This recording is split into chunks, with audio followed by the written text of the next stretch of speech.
grounded. He will. It's the Skinny on Sports Podcast with Aaron Cowell. I throw balls far. You want good words? Data language. Talk real sports with a real man. Come after me! I'm a man! I'm 40!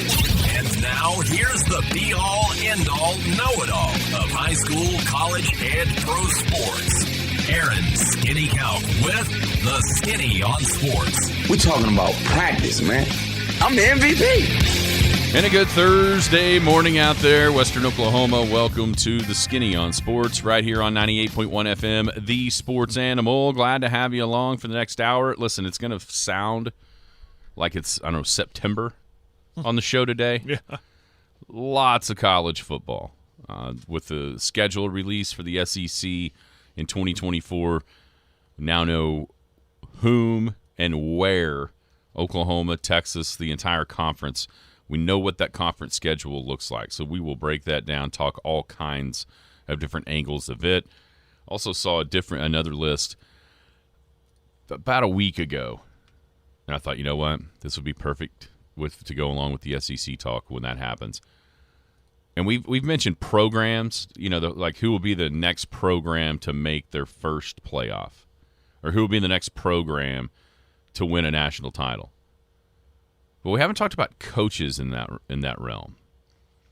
So who are your top 5 college football coaches that will win a title, win their first national title next? See what I'm saying? Mm-hmm. And I've got a couple of names that aren't on there, and I have reasons why. Okay. That I think most people would have.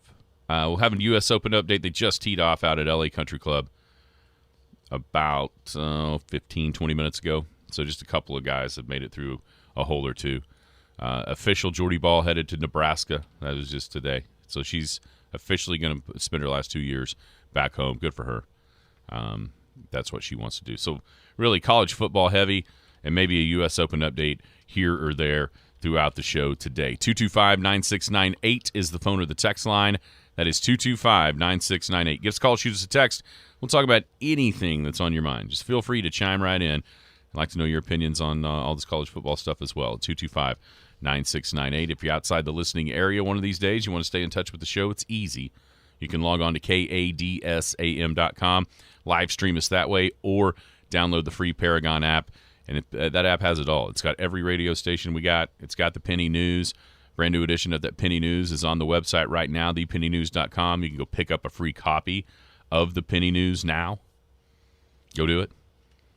Lots of good deals in this week's edition of the Penny News. And, of course, Big Elk and Paragon TV, both on there as well during high school sports. You can that's the beauty of it, right? You can be at one football game watching another right there on your phone through that app. And, of course, the podcast, Skinny on Sports Podcast, if you missed one of the shows, and you can go back and listen to it in its entirety. And that's everywhere podcasts are available. How are you today, Jared? I'm good. A little worried about the weather this evening. A little bit. Kind of got my eye looking on that radar. I'll be doing that all day. And the forecast. Seems like about 4 o'clock to 6 o'clock is kind of the time frame out here. They keep saying be weather aware, and that's what we're used to out here. So be weather aware if you're listening. It's a day to be, just think about your plan, right? Where would you go? What would you do? We've been through this before.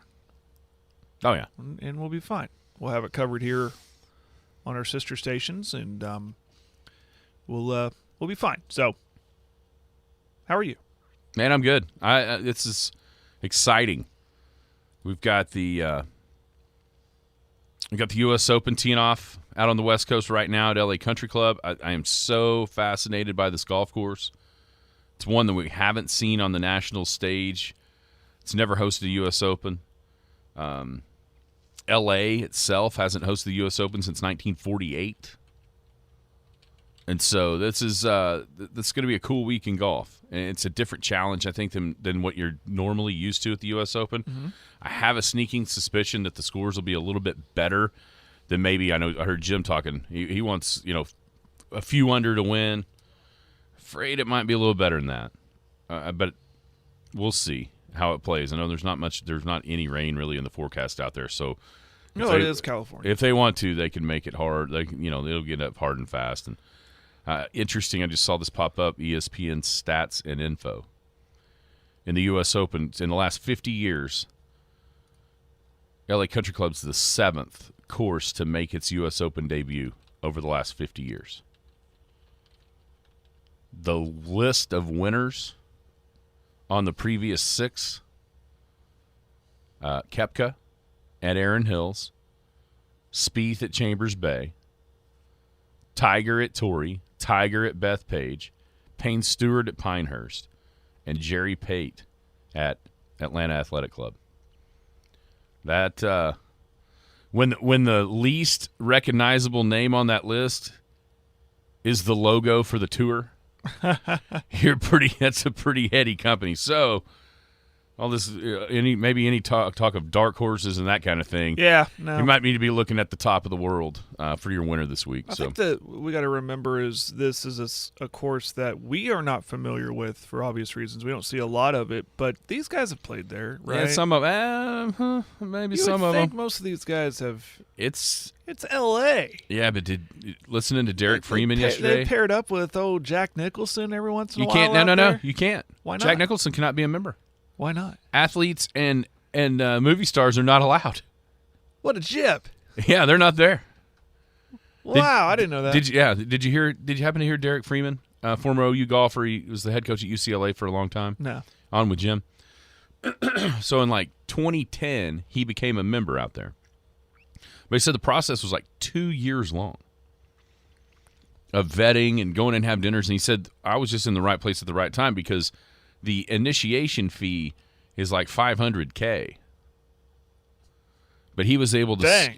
But he said at the time that he joined, they were really trying to make a push to be a younger because not a bunch of young people have $500K just to flop down. No. But he said it was who does have $500K? Jack Nicholson has 500. Too bad. Jim asking about the Playboy Mansion being on the premises as well. See, I'm not the only one who's had that in the back of their mind. He's like, you didn't even know. I guess it's just so couldn't hear the monkeys. Huh? Yeah, it's just crazy. But he was talking about the course and how it will play and how interesting it'll be. Seen some videos on social media that rough you're talking about. If no one's watching, you might very well could lose a ball. Yeah, but then other times you might be in a little spot where it's not as thick and have a great chance. The greens look crazy how they roll. Man, I hope they put the pin on the front of the green on 15. Saw a chart somewhere where the pin placement. Yeah, it's not today.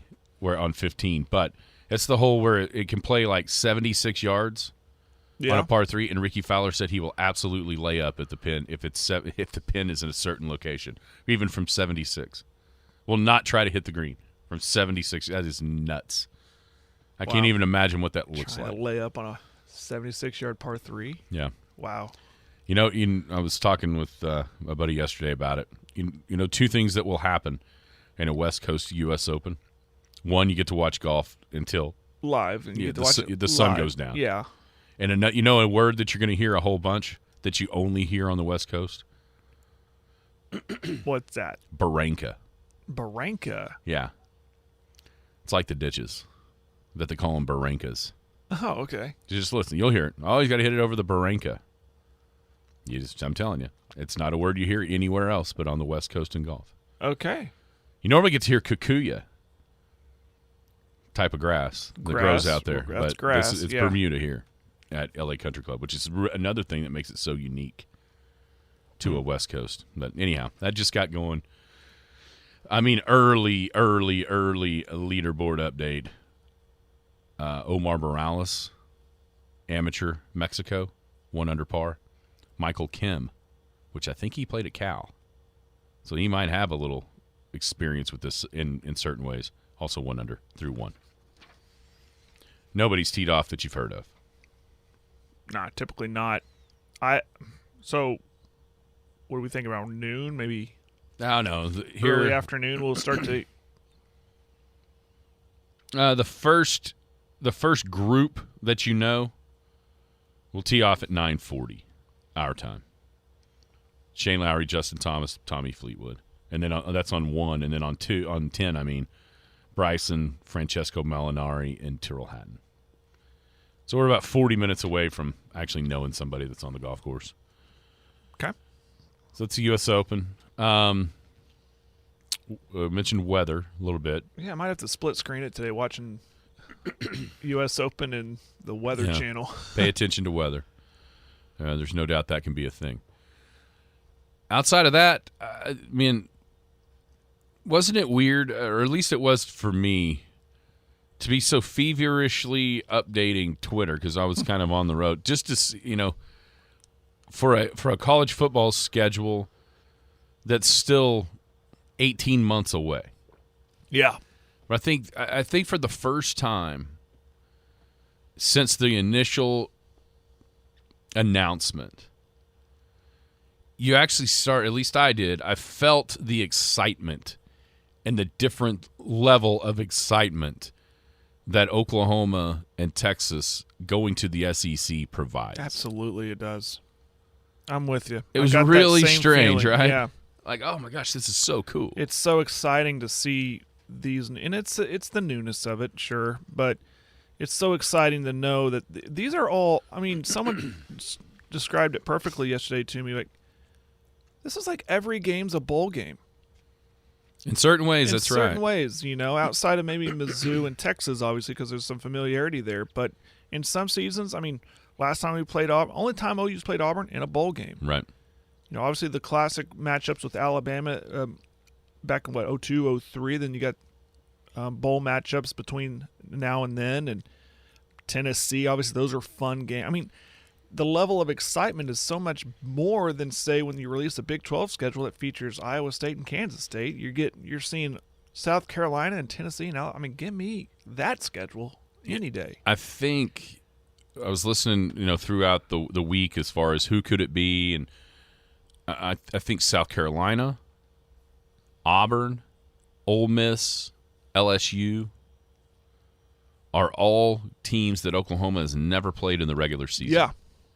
So that's going to be and that'll happen probably next year too. Although, actually, I think on that other side, Florida, Georgia, Mississippi State. Yeah, so there's 3 again.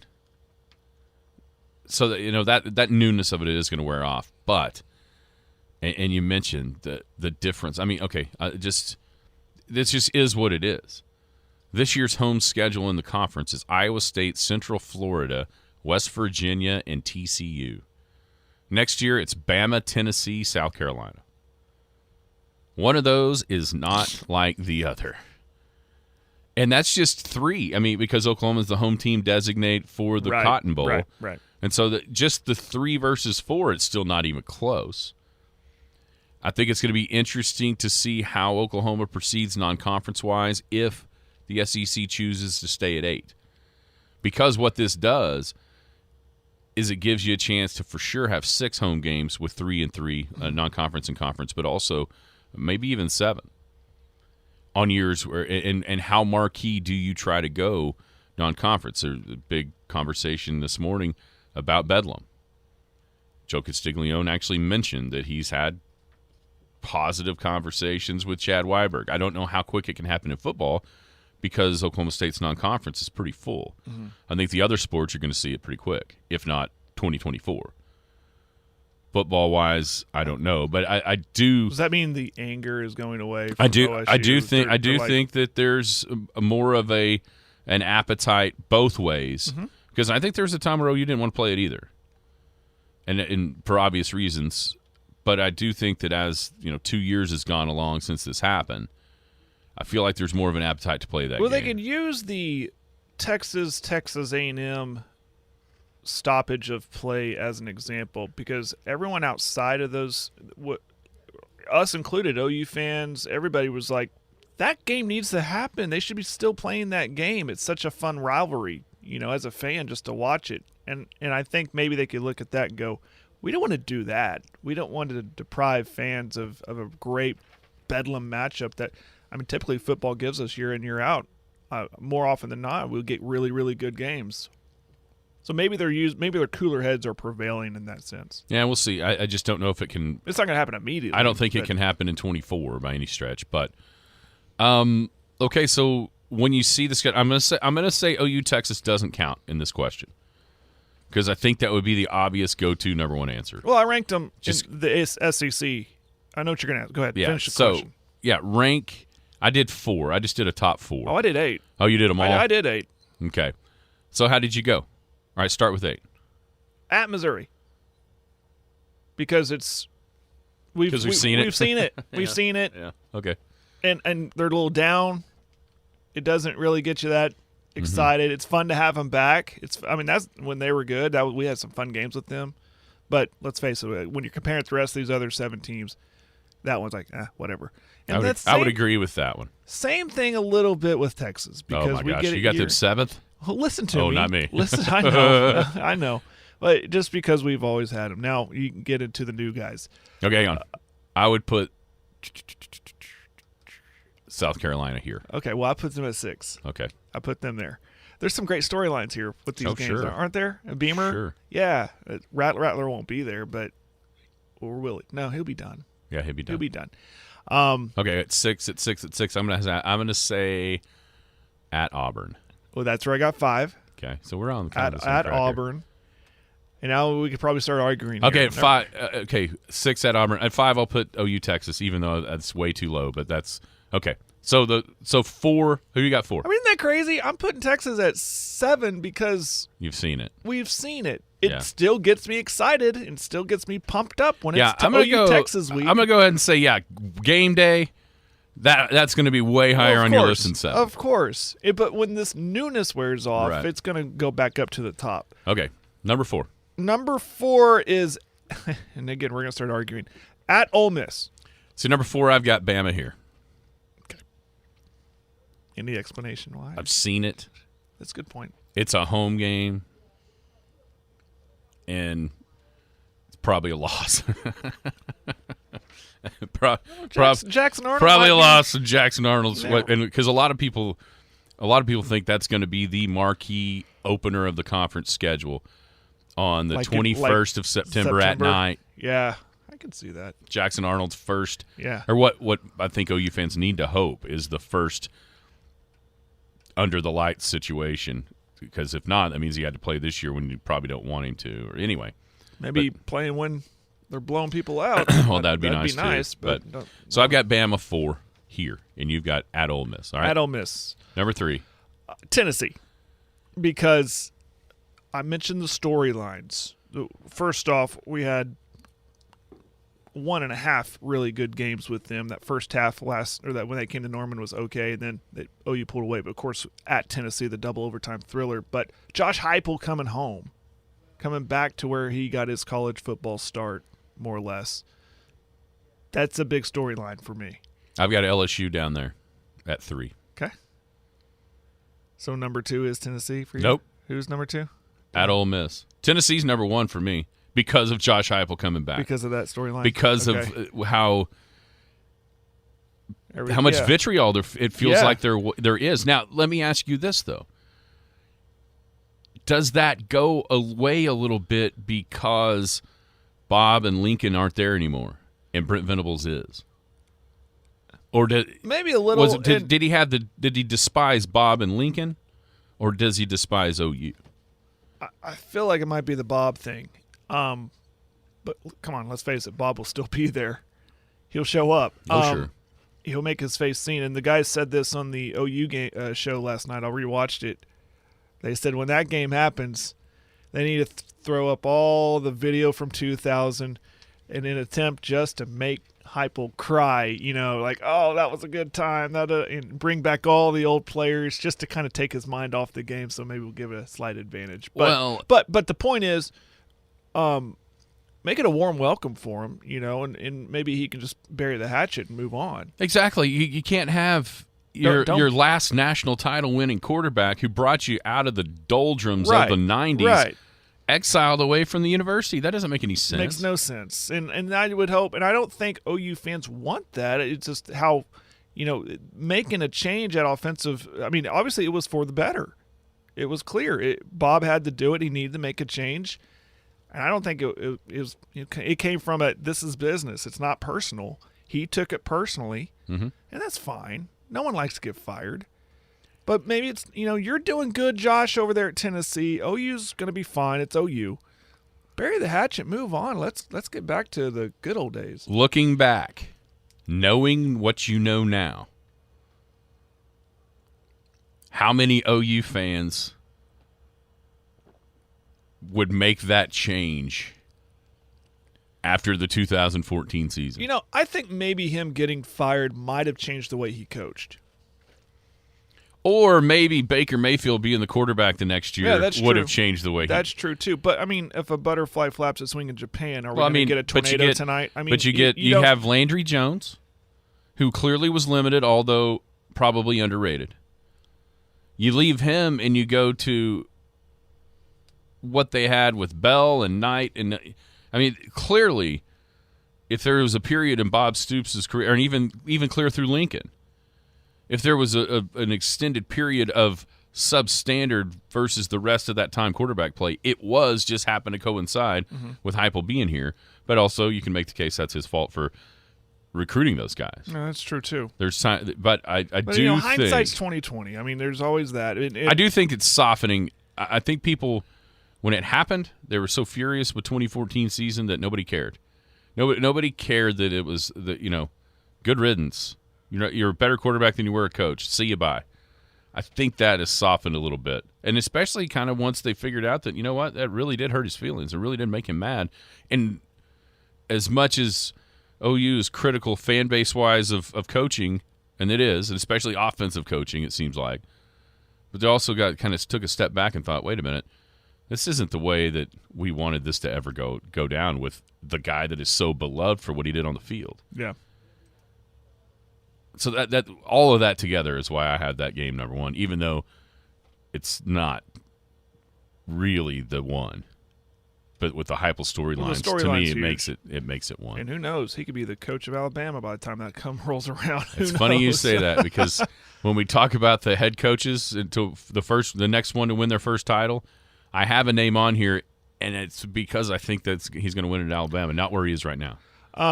So number 2 for me is Alabama. It's Alabama. They're going to be top 5, if not top team coming in. And number 1 for me is at LSU. Yeah. I'm not scared. At LSU. That one is huge. And it's going to be a night game. And it's going to be wild. Yeah. And OU's going to be wearing their reds. That's true. It's going to be fun, man. And it's hard to rank these because all these have storylines and the newness to it and that bowl game feeling to it, but it's at home. Save your money up now. You talk about season tickets for this year compared to 24. Holy moly. Yeah, there's not as many games. It was funny. I was reading an ESPN article about it, and, what's the best game? What's this? Who's the biggest winner? Who's the biggest loser? And one of the answers was savings accounts. Yeah. And it mentioned if you're Texas with what they've got on the road, which game do you skip? And it was like, you can't skip any of them. You got to be at every one of those. Well, I cannot remember. Are they at Vanderbilt or they host Vanderbilt? Either way, you get to go to Nashville. Get to go to Nash Vegas, as the locals call it. Yeah, I think because the one that would have been a little bit sketchy was Mississippi State, and I think they come to Austin. Still every SEC stadium or college town or whatever, it has its quirkiness to it. It has its own little thing, like Starksville, Mississippi, with the cowbell thing, right? Mm-hmm. It doesn't. The stadium doesn't. I don't know how big it is. When I see it on TV, it doesn't. It's like 60. Doesn't look huge. It's a lot. I think it's a lot like a bunch of the stadiums in the Big 12, from Boone Pickens to exactly mid 50s to mid 60s. Yeah, not knocking him. Just it's not as huge as the other ones, like say LSU or what Jordan-Hare or the Swamp or any of them. But the whole cowbell thing that they do, and to be in, I don't think I'd be able to hear afterwards, because for the lack of seats, they make up with those cowbells. But every stadium has something to it, or every town in the SEC, every school or college town has something. Obviously, the Grove at Ole Miss, all the chants. sailgating at Tennessee, the Chomp at Florida. I mean, imagine being in the middle of that. Mm-hmm. It's just so much fun. All right, so Texas's road schedule is at Arkansas, at A&M, and Vanderbilt. So you got Nashville, at A&M, at Arkansas. Pretty good. Pretty good. I mean, it's. We'll take a break. We'll kind of talk about a little bit less OU focus, more conference as a whole. And it's kind of hard when you start thinking, okay, who got the tough end, who got the short end? There ain't nobody that easy. Listen, the SEC nailed it with this 8-game schedule. I think they nailed it. Okay, Jared, let's talk about this just a little bit. The Rotary Radio auction, supposed to be tonight. Yeah, I don't want to insinuate that we're not doing this tonight. So let's pretend that we are doing this tonight, but there is talks of, and we won't know until after we meet today at noon, but there is talks of maybe postponing this because of the weather that we talked about earlier. That's the most important thing, is safety. And, and if weather comes in, like I said, we're going to cover it on air no matter what. That's the priority. But if for some reason we decide we're going to have a Rotary Radio auction, we're going to have it tonight and tomorrow night, 7 to 9 p.m. Now, if it is postponed, we'll just do it Friday and Saturday. Okay? Keep it tuned onto the KUCO airwaves. We're going to let you know if there's any changes. Keep it tuned onto your Facebook. Everyone's on Facebook. KUCO's Facebook, Elk City Rotary Club's Facebook page. If there are any changes, we're definitely going to blast that and let everybody know so you can still be a part of this. But, that's coming up either tonight and tomorrow or Saturday. You could bid on, you're familiar with it. You call in. We got a list to go to the Elk City Rotary Club's Facebook page. We've shared it on KUCO's Facebook page. You can see the entire list. I was kind of looking at it this morning. There's rounds of golf. I'm thinking sports-wise. Rounds of golf. There's the driving range membership on there. There are tickets, Aaron, to a PBR event. Oh, sweet. Okay. They value, Aaron, you ready for this? I'm assuming there's 4 tickets. Guess how much they cost? $500. More. $800. $800. You can get a deal on these. That's a big thing. And I'm going to guess these are really close seats. Fantastic seats. And that's just the tip of the iceberg. So jump on Facebook. You can see the full list.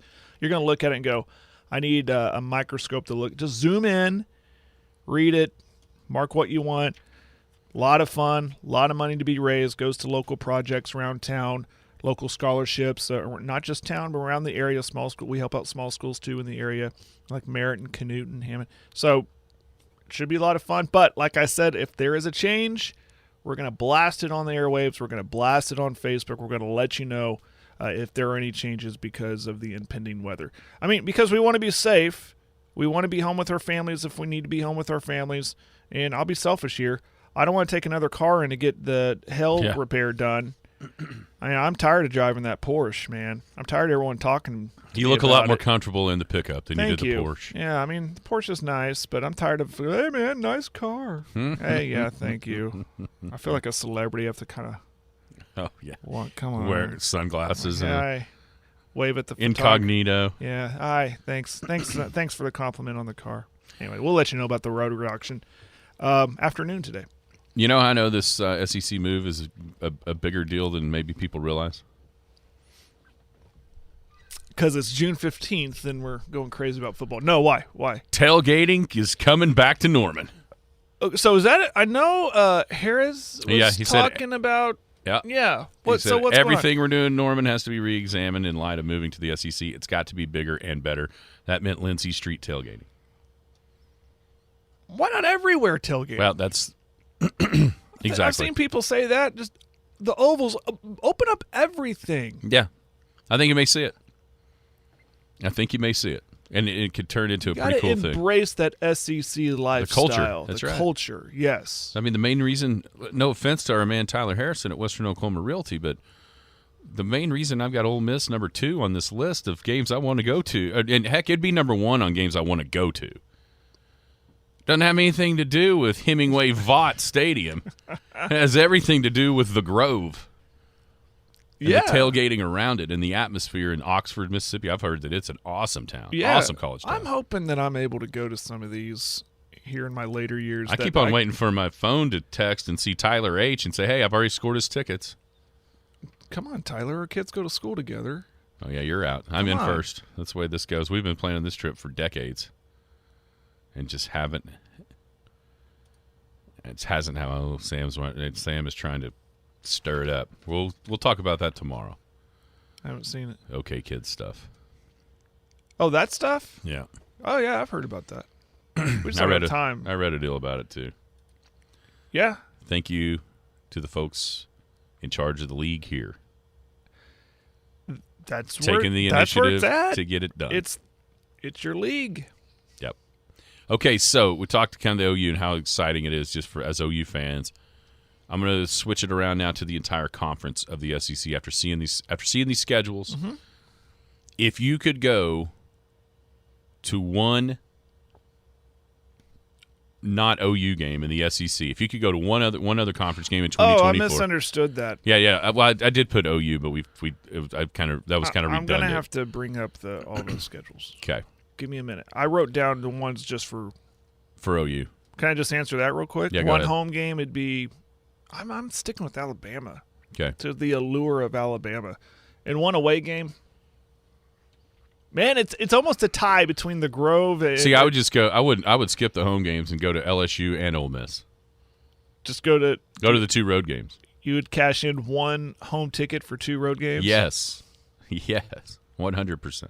I would be brave. I would just want to go. I would want to go to LSU and have fans come up and say Tiger baiting my just to get up. Yeah, I could see you not making it out of there. I could see us having a memorial for you on Monday. Jim calls in, kind of gives a little eulogy.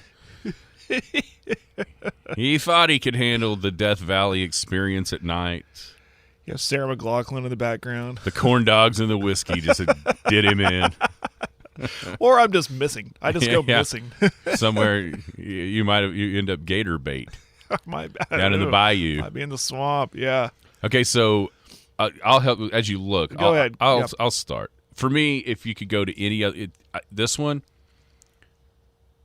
is easy for me because of the renewal of the rivalry deep in the heart of Texas. Okay. Yeah. A&M, and I like that it's at A&M and not Austin. Is it? It is. Yeah. It's at A&M. It's in College Station, and I like that for the renewal of it because that's the last place they played when Justin Tucker ripped the heart out of the Aggies on Thanksgiving Friday. So I would go number 1 for me is A&M and Texas in College Station, watching the renewal of that. You want to talk about that's going to be a fun atmosphere to be in College Station. Hey, when you Google SEC, be sure you don't hit the X instead of the C and then hit enter. That's a bad deal on the work computer. Whoops. Backspace. Get back here. I'm just trying to find like a composite schedule. Oh, yeah. Go to. Got it. Okay. So I would go there first. I'll tell you another one. Georgia at Bama. Just because of what that's going to mean nationally. And then I wrote down one, but I think I'm going to change my mind because I want to compare the atmosphere at this game to the atmosphere in the Cotton Bowl. I think it'd be Georgia, Florida. Yeah. In Jacksonville at the outdoor cocktail party. Yeah, that'd be fun. That's another one. But there's so many of them. Bama at LSU, a Bama at LSU game would be fun to go to because you'd get to experience the night atmosphere and not have to worry about getting beat up. Mm-hmm. It's just as an innocent bystander watching that game. I think that'd be great. That'd be a good one. That'd be a good one. I like Alabama at Tennessee because of I don't think Tennessee's going anywhere. I think they're kind of they're just getting started. They got a really good or promising young quarterback. I think is a true freshman now. I don't know his name. Can't say it if I read it. That he was like a 5-star dude out of California. Yeah, and he's not going to get to play by 24. Oh yeah, well maybe by 24. Yeah, you're right. Yeah, that's the. I can't remember how long. It's Milton. How old is he? Joe Milton. I don't know. So that one, it's back to where Tennessee beat them last year, and that'll be a night game, and it'll probably be between two top 5 teams, maybe. So that's one I would look forward to. Let me look elsewhere. So you haven't really seen. So you haven't taken. I really studied OU's in Texas, to be quite honest. So conference wide, I think there's some teams that got. I think Alabama got kind of a raw deal, and I'm shocked. If Oklahoma's any good, that's the caveat here, because that first year they would be on the road at OU, LSU, and Tennessee. They actually have a non-conference game at Wisconsin that year. We'll see if Fickle can get that thing or keep it at a level or get it back to that level. And then, of course, hosting Georgia. That's a heck of a schedule for Alabama. Florida's schedule is... No. And it's not even close. It might be the hardest schedule ever in the history of college football. Florida's is tough. At Tennessee, at Texas, the cocktail party. Non-conference is hosting Miami and at FSU. LSU, A&M. I mean, their schedule is brutal. Wow. Brutal for Florida that first year. Now, there's some teams that may have got off a little easier for whatever that means in this conference. And one of them deserved it. Because if you go back over the past handful of years, go back and check out Arkansas's schedule over the last few years. Yeah. Oh, my Lord. They always have gotten, Auburn, Bama, LSU because of the side of the conference. But then they've been getting Georgia in this uptick as well. Gosh, who do they play in the non-conference? Cincinnati when they were good. They got Cincinnati. Yep. TCU maybe. They've had some incredible schedules. Their conference one isn't that terrible this time. That's for 2024. Their road games are Auburn, Mississippi State, Missouri, and A&M.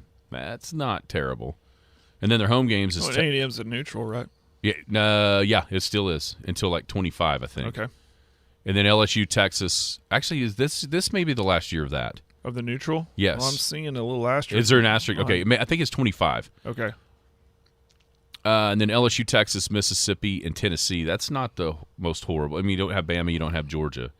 Obviously, are spots you look at. And then for South Carolina, yes, they have to go to OU, and who knows if they're any good. They have to go to Bama, but you get Kentucky, Vandy, and Missouri. So that ain't that bad, considering what it could be. Mm-hmm. It dang sure ain't Florida. The Florida schedule is stupid. Now, you mentioned the 8 games. I have thought they were going to go to 9 games this entire time. I'm not convinced anymore. No, yeah, I'm with you. I think this is going to be a fixture. This 8-game schedule is going to be a fixture for quite a while. And there was a lot of question about it before the schedule release, and then after it was released, there was a lot of praise. That a lot of people said they got it right. They did this right, and it makes you think that they got to continue doing this. Why switch it up? Yeah, because the main issue with the 8-game schedule in the SEC right now, with 2 less teams, is that you have these huge droughts of not seeing teams, but it's because they have the divisions. Yeah. Eliminating the divisions is what makes this work.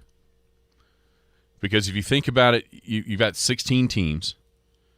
So in 8 games, you play the same one every time. So that takes 1 out of 16. You take yourself out of 16, so that leaves 14. Well, guess what?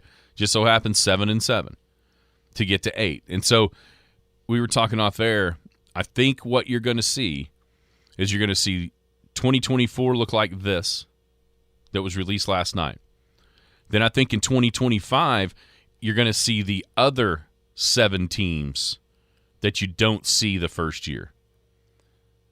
Then in 26, you'll go back to that first set. The locations will just be flipped. And then in 27, the second set just flipped locations. I think that makes tons of sense. That way, you're getting somebody new every year. Yeah. And you're only missing, and that gives everybody, from the time you walk in 2024 as a freshman, you're going to go to every stadium. You're going to get every team at your house in 4 years in your time there. So I agree. For the first time, when I saw the way they did it, I don't think they're going to change it. And there's also that stat I mentioned yesterday that you've got, since teams started going to 9-game conference schedules, it hasn't worked out as far as winning national titles. It just hasn't. Yeah, that's a big thing too. Absolutely. And so, this is good. It's good. Okay. Now that we know the schedules, now that everybody knows where they're at. I saw this list the other day, or not, conversation about it. The top 5 head coaches that will win their first title next. We talked about it with schools. We talked about it with programs. We never really talked about it on the coaching angle of this. Mm-hmm. And so I went 1 through 5. I'll tell you a couple guys I left off. Okay.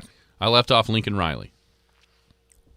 Okay. And I left off Lincoln Riley because I don't think he's going to win it this year, and I think that might be his last time to try to win it. You think he's going to bolt for the NFL? Yes. One of 3 places. Dallas, Kansas City if Andy Reid's done, or wherever Caleb Williams goes. I also did not put Brent Venables on there. Come on. We got to see a lot more from him in my mind before that ever happens. No. And then I was trying to figure out a Big 12 coach, and I just couldn't do it. No. So here's where I went. Number 5, I put Steve Sarkisian. Okay, yeah. And here's why. I think that he is setting himself up with the success he's starting to have at Texas and what people think he's going to this year and moving forward. I think he's set himself up as the leader in the clubhouse to replace Nick Saban. He's familiar with the program. So that's a big. I think he's going to have 2 bites at the apple, as it were, at Texas. Sure. But then also, I think he's going to have a chance at Alabama. Okay. You want me to go ahead. Number 5 for me is Josh Heupel at Tennessee. Like I said earlier, I think he's established himself as a good coach. I think he's reinvigorated Tennessee and Vol Nation, and I think that they're going to continue to win at a high level. And they're in the SEC. They're right there at the cusp of being a Georgia and an Alabama. I mean, I say cusp, and there's still a long ways to go. If that makes sense. But you're going to put Alabama and Georgia in one tier in the SEC. Tennessee is right on the heels of that. And I think he's a young guy that everyone's kind of pegging as this next big-time coach. So I'll put him right there at number 5. Okay, 4, I've got Mike Norvell, FSU. Okay. They're coming. You can see them coming with the recruiting, with the way that they were able to play a year ago. I think they're one of those teams that can kind of be that first to get into the playoff. Well, I guess they were with Jameis, but they seem like on the right track. And, oh, by the way, in the ACC. Mm-hmm. So I've got Mike Norvell at FSU, number 4. Well, this is where I did put Lincoln Riley, right there. I do think eventually he will go pro. I don't know. I think he took so much heat for the way he left OU. I don't know if he would leave USC in such short order. So I think he sticks around long enough. I'll put him as my number 4 guy. Okay, what about 3? Jim Harbaugh at Michigan. Got to the playoffs. Have come up short a couple years in a row. I credit Michigan a lot for having the patience to stick with him as long as they have. Feels like he's figuring out the Ohio State problem. And as long as they keep getting the playoffs, he's going to have opportunity over opportunity to win a national title. He's a good coach, too, and that's a good program. You can't keep him down that long. All right, I got Brian Kelly 3 because I think it's harder to win at LSU than it would be at these other 2 schools. 2, I've got Harbaugh. Can we get flip ours? Okay, and then we're going to have the same number 1 guaranteed. Ryan Day? Absolutely. Yep. Ryan Day of Ohio State. They just, even though they've lost to Michigan the last 2 years, they still feel like the best team in the Big 12 or in the Big 10. He has 6 losses in his career in his coach at Ohio State. He has 6 losses. 3 of them have come in the playoffs. Good grief. Yeah. So that means, and then 2 to Michigan. Is the other that Purdue loss? Yeah. in 2017. Mm-hmm. No, wait a minute. Is that right? Was he there at the Purdue game? Or was it Herb? Is that Herb's last year Might have against been his Baker? last. When Baker planted the flag? I thought they were both new. I thought Day was there. I did. I Anyways, thought so. Anyway, the stat I read, he has 6 losses at Ohio State. 3 of them have been in the playoffs. And that, I mean, quite frankly, And the one against Clemson, they just got totally robbed. Of course, they'd have got bludgeoned by LSU and Joe Burrow, but look at last year. yeah, last year was a tough one too. Good night. Yeah, I think Feels like out of all these that we've listed, he's the guy that, I mean, that hanging fruit is right there. Like, Yeah. he's touching it with his fingertips. yeah, he just and, can't grab it. He and Lincoln here were felt like on similar trajectories. Yeah, right? yeah. I think that's if there was a Big 12 coach, who would you put?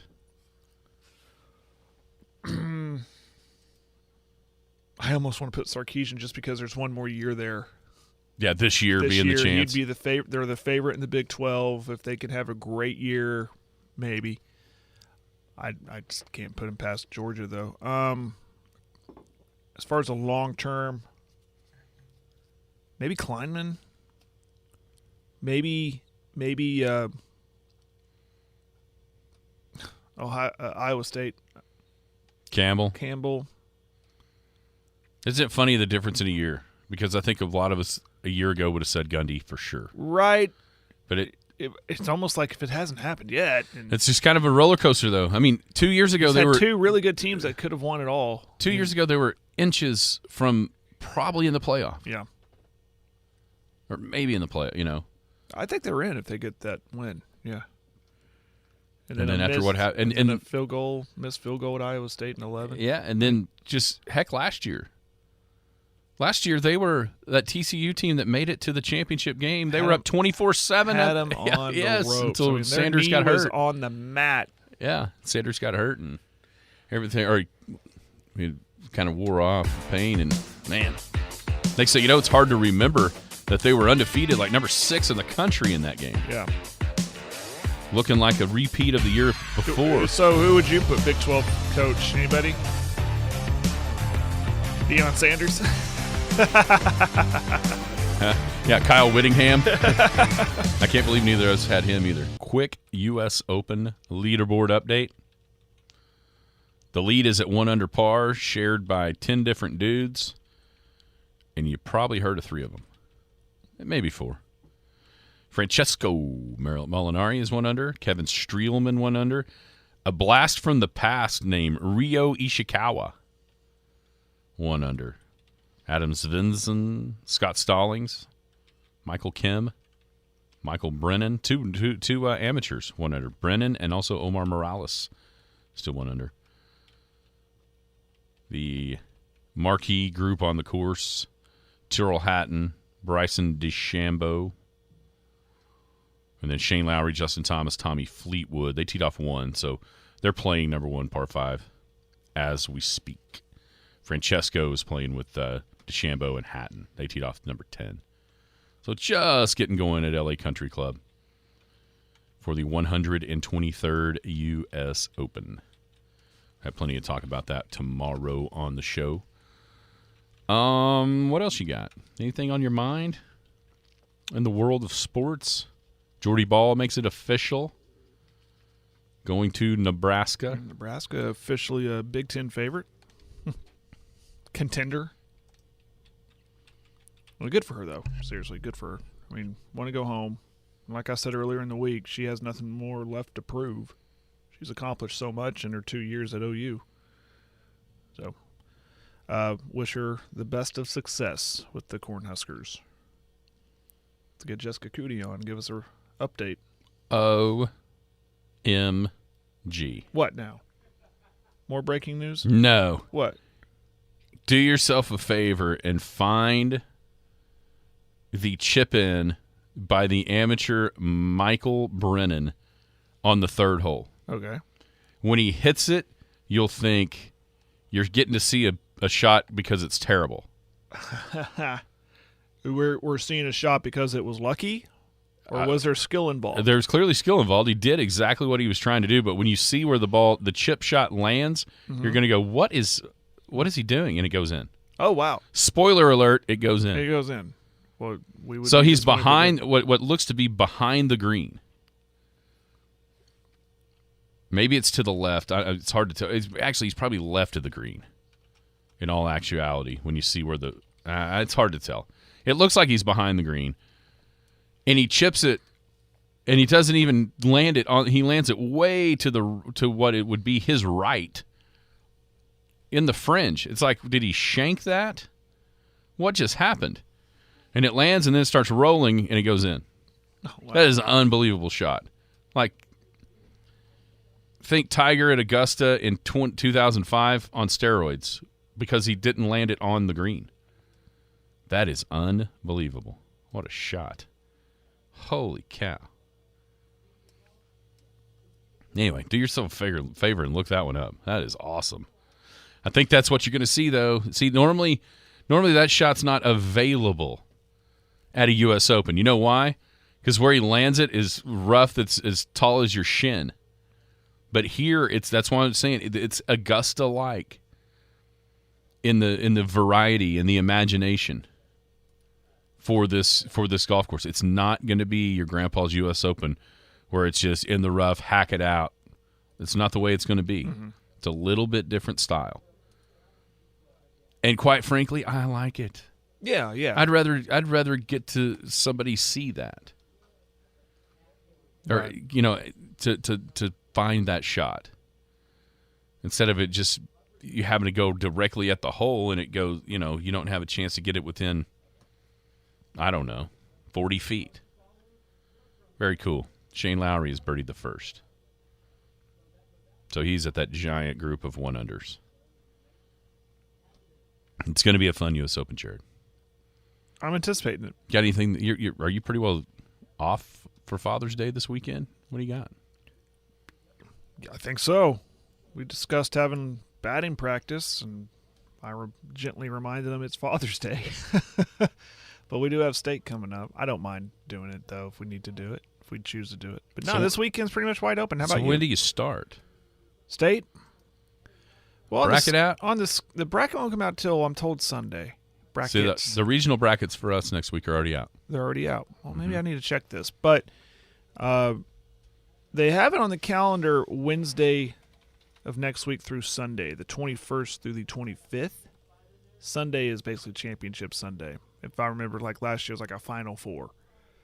But we didn't start last year until Thursday. So I think they reserved that Wednesday to say, hey, coaches, we need you here for a meeting. Yeah, it looks like you got leagues that aren't done. Oh, really? Reading on the website. Are they 3-team leagues? Because that doesn't matter. State softball brackets hope to be posted very late Sunday. Deadline from league representatives for league winners is Saturday, the 17th at midnight. There you go. Yeah. We're so patiently waiting for that. We got a 4-team regional. How's that work? Top team gets in? Top 2. Top 2 gets in? Mm-hmm. Okay. Double elimination, I assume? Mm-hmm. Very good. And remind me, where's that? Wait a minute. Played at?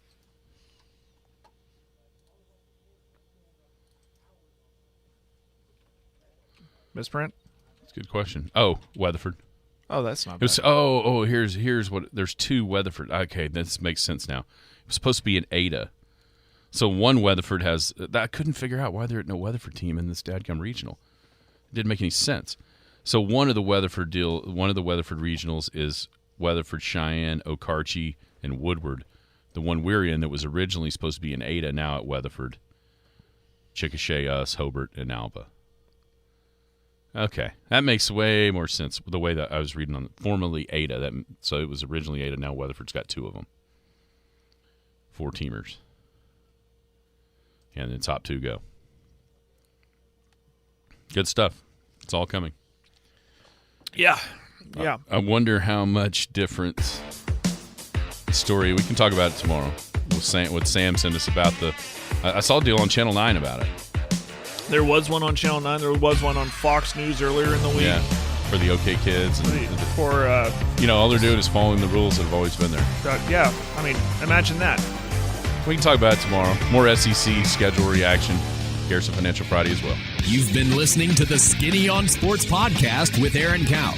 Be sure to hit that subscribe button to get alerts of when the latest podcast is available. Thanks for listening. That ball is blistered to right. Way